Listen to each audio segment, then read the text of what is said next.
అగ్గిపెట్టేవరా?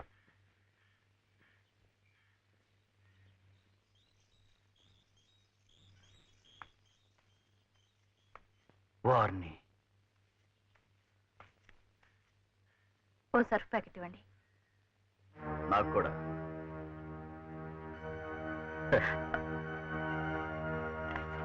పాప ఆంటీదిరా, ప్యాకెట్ ఇచ్చే.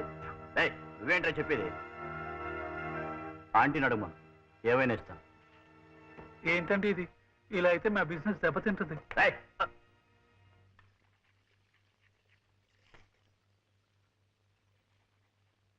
ఏమండి, ఈ వీధిలో రౌడీలతో నేను పడలేకపోతున్నాను. బజార్కి వెళ్ళాలంటేనే భయం వేస్తుంది.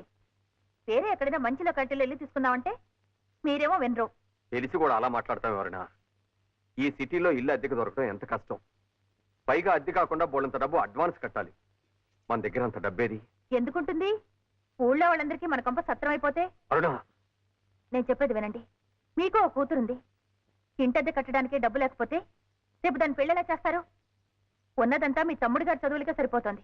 అర్థం లేకుండా మాట్లాడుకో. వాడికి నేను తప్ప మరి ఇంకెవరున్నారు? ఇంకొక సంవత్సరం ఓపిక పడితే వాడి చదువు పూర్తవుతుంది. ఆ తర్వాత వాడు బ్రతుకుతాడు. వాడు వింటే బాధపడతాడు. ఇంకెప్పుడు అలా మాట్లాడుకో.